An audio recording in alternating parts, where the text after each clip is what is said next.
नमस्कार and welcome you all to study IQ। मैं हूं प्रशांत धवन और इस वीडियो में हम बात करने वाले हैं एक बहुत ही इंपॉर्टेंट टॉपिक के बारे में।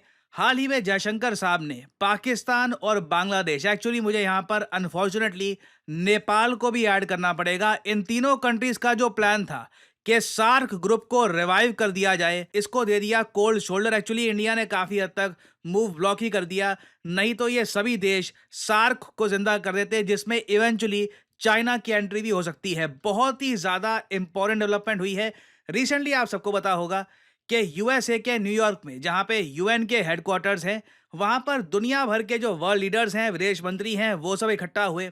ऐसे दृश्य देखने को मिले जिससे एक प्रॉपर क्लैरिटी मिल जाती है कि आज के समय जियोपॉलिटिकल सिचुएशन क्या है।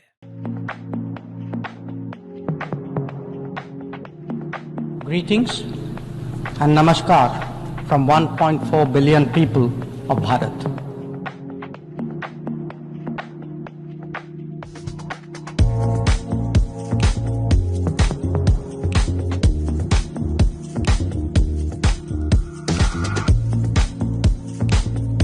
Let us therefore send out a clear message from this UNGA session. We are determined not to be left behind. ना एक तो दृश्य हमने ये देखा कि जयशंकर साहब ने एक प्रॉपर रिप्लाई दिया पाकिस्तान को यूनाइटेड नेशंस में, साथ ही साथ इंडिया का जो स्टांस है ये भी दुनिया के सामने रखा। उसके साथ ही साथ हमने एक बात ये भी नोट करी कि जयशंकर साहब यूएस में थे, पाकिस्तान के पीएम यूएस में थे, जो बांग्लादेश के आज के समय केयर टेकर पीएम, जो भी उनको आप कहना चाहें, मोहम्मद यूनस, ये भी यूएस में थे। इंटरेस्टिंग बात देखिए, शहबाज शरीफ और मोहम्मद यूनस की इस तरीके से मीटिंग होती है, ये अपने आप में मैं कहूँगा कि हिस्टोरिक दृश्य है।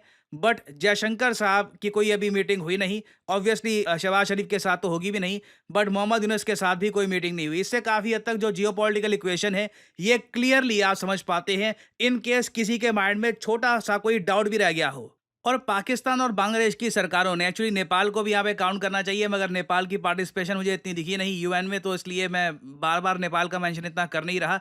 मेनली पाकिस्तान और बांग्लादेश ने यह भी कोशिश करी कि सिंस सब लोग यूएस में हैं, न्यूयॉर्क में हैं, तो क्यों ना सार्क की एक मीटिंग यहाँ पर हो जाए, जो विदेश मंत्री हैं इन सब कंट्रीज़ के, ये इकट्ठा आ जाएं। इंडिया ने देखिए ये जो आइडिया है इसको बहुत ज़्यादा विनम्र शब्दों में रिजेक्ट कर दिया। रीज़न इसका बहुत ही सिंपल है। देखिए, सार्क आपके सामने ये है, ये सब जो कंट्रीज़ हैं, these are SAARC members. Now SAARC से सबसे बड़ी प्रॉब्लम ये है कि पाकिस्तान देखिए एक बहुत ही बड़ा एपी सेंटर है टेररिज्म का, और पाकिस्तान से जो आतंकवाद निकला है, इससे दो कंट्रीज़ को हुआ है सबसे ज़्यादा नुकसान। एक तो भारत, दूसरा मैं यहाँ पर अफगानिस्तान भी कहूँगा। अफगानिस्तान के लोगों ने भी बहुत सहा है। नेपाल ने कभी फील किया नहीं है कि पाकिस्तानी टेररिज्म का जो नेगेटिव इम्पैक्ट है क्या होता है। कभी नेपाल पे पाकिस्तान के आतंकवादियों ने अटैक किया नहीं है। सेम केस मैं कहूँगा बांग्लादेश में। आई मीन पाकिस्तान ने रेडिकलाइजेशन फैला दी है बांग्लादेश में, इनको उसका जो नेगेटिव इम्पैक्ट है काफ़ी लंबे समय बाद फील होगा। बट ओवरऑल बाकी जो कंट्रीज़ है ना सार्क की, इंडिया अफगानिस्तान के अलावा, ये प्रॉपरली आज तक समझ नहीं पाई, या फिर आप कह लीजिए इनका इंटरेस्ट नहीं है समझने में कि पाकिस्तान से जो आतंकवाद आ रहा है ये रीजन के लिए कितना बड़ा खतरा है। तो इंडिया ने देखिए जो सार्क ग्रुप है, इसमें 2017 के बाद से पार्टिसिपेट नहीं किया। बीच में जब कोविड-19 आया था तो एक इमरजेंसी सार्क की मीटिंग हुई थी, बस इस बात को लेकर के वैक्सीन चाहिए तो हम आपके साथ हैं। वो टाइम और था, पेंडेमिक का दौर था। बट ओवरऑल अगर हम देखें तो ये ग्रुप 2017 से ठंडे बक्से में है, और इसका रीजन है उरी टेररिस्ट अटैक। आपने इस अटैक के बारे में सुना होगा। 2016 में ये अटैक हुआ था भारत पे। इंडियन आर्मी के 19 जवान वीर गति को प्राप्त हो गए। आतंकवादियों ने कायरतापूर्ण तरीके से भारतीय सेना पे अटैक किया था, और उसी के बाद से जो 2016-17 का जो समिट होना था इन पाकिस्तान, ये कैंसिल कर दिया गया, और तब से लेकर अब तक कोई भी सार्क का समिट नहीं हुआ है। अब यहाँ पर एक बार को सोच कर देखिए कि कितनी ज़्यादा इनसेंसिटिविटी है नेपाल की, बांग्लादेश की, जबकि दोनों कंट्रीज़ को ना इंडिया अपने बजट से काफ़ी बार हेल्प प्रोवाइड करता है।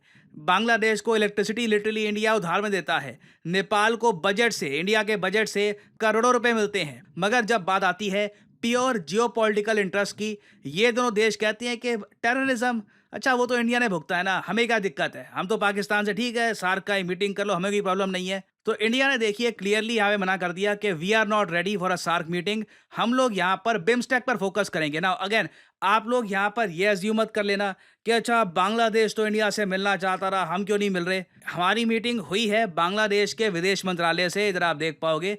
जयशंकर साहब की ये ट्वीट आपको दिख जाएगी। यहाँ पे लिखा है कि जो बिम्स्टेक कंट्रीज हैं, जो बिम्स्टेक ग्रुप है, इसके मेंबर्स यहाँ पे आप देख पाओगे, इसकी फुल फॉर्म है bay of Bengal initiative for multi sectoral technical and economic cooperation. यहाँ पे आपको Bangladesh, Bhutan, India, Myanmar, Thailand, Sri Lanka, Nepal, ये सब कंट्रीज मिलेंगे। तो इंडिया ने बिम्स्टेक की एक बहुत ही इंपॉर्टेंट मीटिंग करी है। जो विदेश मंत्री हैं बिम्स्टेक कंट्रीज के, ये मिले हैं। और इधर आप देख पाओगे ये सभी देश जिनके साथ इंटरेक्शन हुई है भारत की यूनाइटेड नेशंस जनरल असेंबली की साइडलाइंस में, इनके झंडे आपको दिख जाएंगे। इसमें आपको बांग्लादेश का झंडा भी यहाँ पर दिखेगा। तो बिल्कुल भारत की बातचीत तो हुई है बांग्लादेश से, बट अंडर बिम्स्टेक, सार्क के अंडर हमने अभी तक बांग्लादेश से कोई बातचीत नहीं करी है। और ऑब्वियसली मोहम्मद यूनुस की भी कोई मीटिंग नहीं हुई है एस जयशंकर से। और यहाँ पर आप ये अज्यूम मत कर लेना कि इंडिया बांग्लादेश के रिलेशंस अब वापस नॉर्मलाइज हो चुके हैं। बिम्स्टेक के अंडर मीटिंग करना काफ़ी हद तक एक शेड्यूल में था, बट अगेन सबसे इंपॉर्टेंट बात ये नोट करिए कि अभी तक कोई डायरेक्ट मीटिंग हुई नहीं है, कोई डायरेक्ट फ़ोन कॉल नहीं हुई है मोहम्मद यूनुस, पीएम मोदी या फिर मोहम्मद यूनुस और डॉक्टर एस जयशंकर के बीच में। नाउ एक बात यहाँ पर आप ये भी नोट करिएगा कि भारत की जो हाई कमीशन है ढाका में, ढाका कैपिटल है बांग्लादेश की, वहाँ पर जो मेन इंडिया का हाई कमीशन है, एम्बेसी आप कह लीजिए, ये आज के समय देखिए बहुत सारे प्रोटेस्ट फेस कर रहे हैं, थ्रेट्स फेस कर रहे हैं। और इनको रिसेंटली 20,000 वीज़ा एप्लीकेंट्स के पासपोर्ट लौटाने पड़े। बांग्लादेश के लोगों का देखिए बड़ा अजीब सा प्यार है इंडिया के प्रति। यहाँ के लोग ये भी कहते हैं कि पाकिस्तान के साथ न्यूक्लियर डील करनी है, इंडिया को सबक सिखाना है। साथ ही साथ जब वीज़ा की बारी आती है, पाकिस्तान कोई जाना नहीं चाहता, इंडिया सब लोग जाना चाहते हैं। तो बहुत ही एक विचित्र एक डेवलपमेंट हो रही है। बट ईदर वे जियोपॉलिटिकली आप अगर देखें तो इंडिया ने बहुत अच्छे तरीके से बैलेंस किया है यूनाइटेड नेशंस में बायलैटरल रिलेशंस को और मल्टीलैटरल ग्रुप्स को। क्योंकि बांग्लादेश में देखिए अभी जो सरकार है, कल को कौन सी सरकार हो पता नहीं, but BIMSTEC as a group जो इंडिया ने खड़ा किया है, ये बना रहेगा इन द फ्यूचर और इसको इंपॉर्टेंस देना बहुत ही इंपॉर्टेंट था। और फाइनली यहाँ पे मैं आप लोगों से एक सवाल पूछूंगा, हाल ही में वो कौन सा देश है जिसने यूएस लेड जो एक ग्रुप है, एक नेटवर्क है, मिनरल सिक्योरिटी नेटवर्क, इसको ज्वाइन किया है? ये आप कह लीजिए चाइना से निपटने के लिए ग्रुप बनाया गया है। इन केस कल को चाइना ग्लोबल सप्लाई जो है मिनरल्स की कट कर देता है तो ये ग्रुप बहुत ज़्यादा एक्टिवेट हो जाएगा। तो आपको बताना है कि हाल ही में किस कंट्री ने ये ग्रुप ज्वाइन किया है। काफ़ी इस पे आर्टिकल पब्लिश हुए थे। ये हैं यहाँ पे आपकी ऑप्शंस, रशिया, इंडिया, पाकिस्तान या फिर नॉर्थ कोरिया। कमेंट सेक्शन में करिए उत्तर। जो लोग देंगे सही आंसर उनकी कमेंट को मैं हार्ट दे दूंगा ताकि बाकी लोग समझ पाएं कि सही उत्तर क्या है। और फाइनली यहाँ पर मैं ये भी ऐड कर दूं कि आज रात 12 बजे स्टडी आईक्यू की मेगा सितंबर सेल हो जाएगी खत्म और आपके पास आज गोल्डन अपॉर्चुनिटी है।